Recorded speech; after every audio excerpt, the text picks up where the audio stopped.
2021 mixed bag था series और movies को लेके, जहाँ पे इस साल बहुत सी अच्छी सीरीज आई।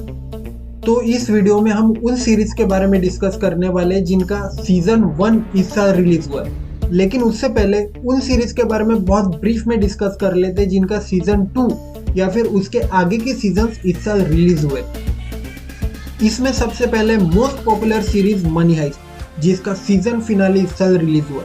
बहुत लोगों का फेवरेट, लेकिन कुछ के हिसाब से थोड़ी सी overrated. But overall it's a roller coaster ride of emotions, जहां हम कुछ कैरेक्टर से बहुत ज्यादा कनेक्ट कर पाते हैं। और यही कैरेक्टर डेवलपमेंट, उनकी बैक स्टोरी, टेंशन और वो लोग सक्सेसफुल या फेल होने के बाद हमारा रिएक्ट करना, उनके लिए फील होना, शायद यही रीजन है कि आज ये सीरीज दुनिया में इतनी ज्यादा पॉपुलर हो चुकी है। लॉस्ट इन स्पेस, जिसका सीजन 3 इस साल रिलीज हुआ है और शायद आप में से मैक्सिमम लोगों ने इसके बारे में सुना भी नहीं होगा, लेकिन बिलीव मी, एकदम परफेक्ट सीरीज जो कहीं पर भी हमें निराश नहीं करती। बहुत अच्छे कैरेक्टर्स, उनका डेवलपमेंट, ढेर सारे ट्विस्ट और टर्न्स जो हमें अपने से बांध के रखती है और कॉन्स्टेंटली हमारी ईगरनेस बढ़ाती जाती है। और स्पेशली इसका सीजन 3 जो पहले 2 सीजन से भी और ज्यादा इंटरेस्टिंग था। तो अगर तुम्हें कोई सीरीज चालू करनी है तो डेफिनेटली इस साइफाई सीरीज को देख सकते हो। नेक्स्ट है कोटा फैक्ट्री सीजन 2, जिसके लिए लोग मरे जा रहे थे। तो बहुत ज्यादा एक्सपेक्टेशन बढ़ गई थी, जिन पे ये सीरीज खरी उतरती है। पहले सीजन से भी ज्यादा इमोशनल, डीप, स्टूडेंट्स के साथ साथ टीचर्स, कोटा का माहौल और टीवीएफ का फील गुड वाला एक्सपीरियंस, जिसे ऑब्वियसली अब तक सभी ने देख लिया होगा। आईटी इसलिए करो क्योंकि टफ है, और टफ बैटल लड़ने में कॉन्फिडेंस आता है। इंडियन ओरिजिन अमेरिकन लड़की पे आधारित show never have I ever, जिसका सेकंड सीजन इस साल रिलीज हुआ। अब देखो यार, इसे देखने का मेरा पर्सनल मेन रीजन यही था कि किसी इंडियन ओरिजिन पे ये सीरीज बेस्ड थी और इसीलिए मैंने इसे देखना चालू किया। अब आपने इसे क्यों देखना चाहिए? तो सबसे पहले ये नेटफ्लिक्स का टीनेज ड्रामा है जो सच में हमें फील गुड वाला एक्सपीरियंस देता है। इंडियन और अमेरिकन दोनों कल्चर्स को बहुत ही अच्छे तरीके से दिखाया गया है। कई सारे फनी और सार्केज्म से भरे हुए डायलॉग्स, फैमिली वैल्यूज और टिपिकल जो इंडियन कल्चर में होता है, वो देखकर हम इस सीरीज से बहुत ज्यादा कनेक्ट कर पाते। लेकिन सीजन 2 एकदम ही एवरेज था, क्योंकि जो बार सेट किया था सीजन 1 ने, वहां तक सीजन 2 बिल्कुल भी नहीं पहुंच पाता। नेक्स्ट है गेम ऑफ थ्रोन्स के साथ कंपेयर की जाने वाली सीरीज द विचर, जिसका सेकंड सीजन भी अभी रिलीज हुआ। और सीरियसली बताओ तो मैंने इसको पहले पार्ट से भी ज्यादा एंजॉय किया, क्योंकि सभी कैरेक्टर्स को और ज्यादा अच्छे से डेवलप किया गया है। हम इस दुनिया को अच्छे से एक्सप्लोर कर पाते हैं। जो पहले सीजन में हर किसी को थोड़ा थोड़ा दिखाया गया था, उनका इम्पोर्टेंस समझ में आता है और एक प्रेडिक्शन कर पाते हैं कि आगे चल के ये सीरीज कहाँ जा सकती है।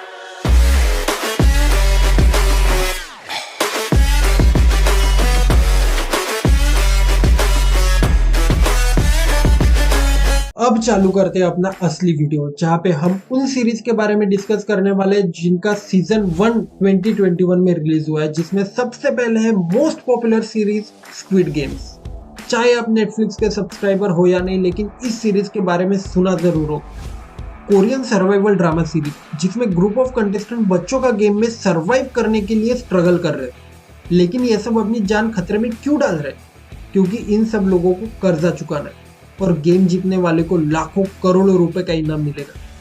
लेकिन क्या अपनी जान खतरे में डालना वर्थ इट है?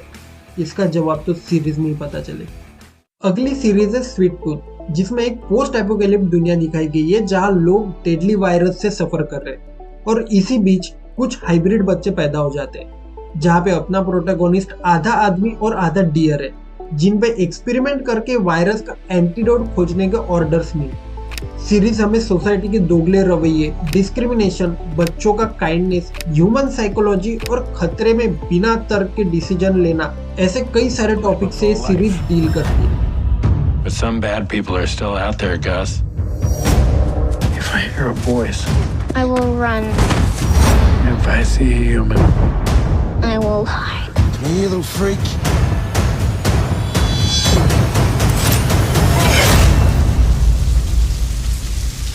Thank you. अगली है मैंने अब तक की देखी हुई सबसे लंबी सीरीज विंसेंजो, जिसमें 1.25 घंटे के 20 एपिसोड है। तो अच्छा खासा टाइम निकाल के इसे चालू करना। विंसेंजो का बेसिक प्लॉट कुछ ऐसा है कि एक इटालियन माफिया है जिसे इटालियन फैमिली अडॉप्ट करती है। फिर एक डॉन उसे अपना बच्चा मान लेता है। विंसेंजो एक लॉयर बन जाता है और उस डॉन का सलाहकार भी। लेकिन जब वो डॉन मर जाता है तो इस पे कई सारे जानलेवा अटैक होते और इसी वजह से वो साउथ कोरिया में आ जाता है। अब साउथ कोरिया में एक चाइनीज डॉन ने 1.5 टन का सोना छुपाया है जिसे विंसेंजो पाना चाहता है। लेकिन जहां पर यह सोना छुपाया गया है वहां साउथ कोरिया की एक इविल कॉर्पोरेट कंपनी का कब्जा है, जहां विंसेंजो लॉयर होने के कारण कानूनी और एक डॉन होने के कारण हिंसा, इन दोनों तरीकों से वो जगह हासिल करना चाहता है। जिसमें कुछ समय बाद एक लड़की का इम्पोर्टेंट कैरेक्टर है, वो भी इसका साथ देती है। ओवरऑल यही इसकी कहानी है जो बहुत जगह हमें हंसाती है। कोरियन कल्चर, फैमिली वैल्यू, एकदम सटीक कैरेक्टर डेवलपमेंट और वो सब कुछ जो हमें कोरियन ड्रामा से एक्सपेक्ट करते हैं, ये सभी चीजें मिलाकर इसे एक बहुत ही इंटरेस्टिंग सीरीज बनाती है जिससे हम शुरुआत से लेकर एंड तक कहानी में जुड़े रहते हैं, इतनी लंबी होने के बावजूद। स्क्विड गेम पॉपुलर होने के बाद कोरियन सीरीज के लिए दरवाजे खुल गए, जिसमें एक बहुत पॉपुलर सीरीज आती है हेलबाउंड। सीरीज स्क्विड गेम जैसी थ्रिल और खून खराबे से भरी हुई है, जिसमें एक्सप्लिसिट हॉरर और डार्क फैंटेसी के लेयर ऐड किए गए। कहानी ऐसी है कि कुछ लोगों की भविष्यवाणी की जाती है कि वो कब मरेंगे और किस दिन मरेंगे। नरक से कुछ भयानक क्रिएचर्स आते हैं जो उन्हें एकदम काट नोच के जला देते हैं और उन्हें मार देते हैं। अब इन चीजों के बारे में एक आदमी को कुछ साल पहले ही पता चल चुका होता है, तो वो द ट्रुथ नाम का एक नया रिलीजन चालू करता है, जहां वो अच्छा बुरा, पाप पुण्य, इन सभी चीजों के बारे में बताता है। और कुछ समय बाद बहुत से लोग बिना दिमाग लगाए इस नए रिलीजन को फॉलो करने लग जाते हैं। बस अगर इसके आगे और कुछ भी बताऊंगा तो स्पॉइलर रहेगा, लेकिन एक चीज बताना चाहूंगा कि this is the most popular series of Netflix जिसे फर्स्ट डे में हाईएस्ट व्यूवरशिप मिली थी। नेक्स्ट है एक फ्रेंच मिस्ट्री सीरीज जिसमें अपना प्रोटैगोनिस्ट आर्सेन डियोप बदला लेना चाहता है उन लोगों से जिन्होंने उनके पापा को दोषी ठहराया उन क्राइम्स के लिए जो उन्होंने कभी किए ही नहीं थे। आर्सेन डियोप आर्सेनल लुपिन नाम के एक हाइस्ट नॉवेल के कैरेक्टर से इंस्पायर्ड है और वहीं से वो चोरी वगैरह करना सीखता है। उसे बहुत ही क्लेवर, स्मार्ट, इंटेलिजेंट दिखाया गया है। लेकिन फिर भी इस सीरीज को दिमाग बंद करके देखना, क्योंकि बहुत से ऐसे सीन्स हैं जहाँ पे कोई लॉजिक, कोई सेंस नहीं बनता। बट स्टिल अगर ऐसे कुछ सीन्स छोड़ दिए जाए तो this is pretty well made series, जहाँ camera work, set, production, costume सभी बहुत बढ़िया है। अगली है लिमिटेड सीरीज मेड, जो एलेक्स, एक यंग माँ की कहानी हमें बताती है जो अपनी रिलेशनशिप से बाहर आना चाहती है। अभी घरदार छोड़ने के बाद उसे एक मेड की नौकरी मिलती है और उसी में फिर उसका स्ट्रगल वगैरह दिखाया गया है कि किस तरह वो अपनी बेटी का ख्याल रखती है, अपना राइटर बनने का सपना और आजू बाजू के सर्कमस्टेंसेस के साथ कैसे डील करती है। स्टोरी सुन के तो पता ही चल गया होगा कि ये प्योर ड्रामा सीरीज है और इसे देख के मुझे एक बात सीखने मिली कि भाई वेस्टर्न कल्चर कुछ काम का नहीं। ड्रग, रॉबरी और ब्रूटल मर्डर से भरपूर बीबीसी और नेटफ्लिक्स की सीरीज द सरपेंट 8 एपिसोड की ड्रामेटिक स्टोरी टेलिंग सीरीज जिसमें चार्ल्स शोब्राज द्वारा किए गए रियल लाइफ भयानक क्राइम्स, जिसमें वो फॉरेनर्स को ड्रग्स देता है, उन्हें लूटता है और कभी कभी उनका मर्डर भी कर देता है। और दूसरी साइड एक डच डिप्लोमेट जो इसे पकड़ना चाहता है। ऐसे दो लोगों की ये कहानी रियल लाइफ इंसिडेंट्स पे बेस्ड है तो ऑब्वियसली इंटरेस्ट जगता है, लेकिन बहुत ही स्लो पेस्ड। नंबर 1 पे तो पूरा बवाल है भाई, एनिमेटेड सीरीज आर्केन। इस सीरीज के बारे में मुझे कुछ भी नहीं पता था, लेकिन ये मेरे फीड में आ रही थी बहुत दिनों से। तब मैंने इसके बारे में थोड़ा सा गूगल किया तो देखा कि रॉटन टोमेटोज, जहाँ अच्छी मूवीज को 80% भी क्रॉस नहीं कर पाती, लेकिन इसे 100% दिया है लोगों ने। और बाकी सभी जगह भी 10 out of 10, 5 out of 5 ऐसी रेटिंग है।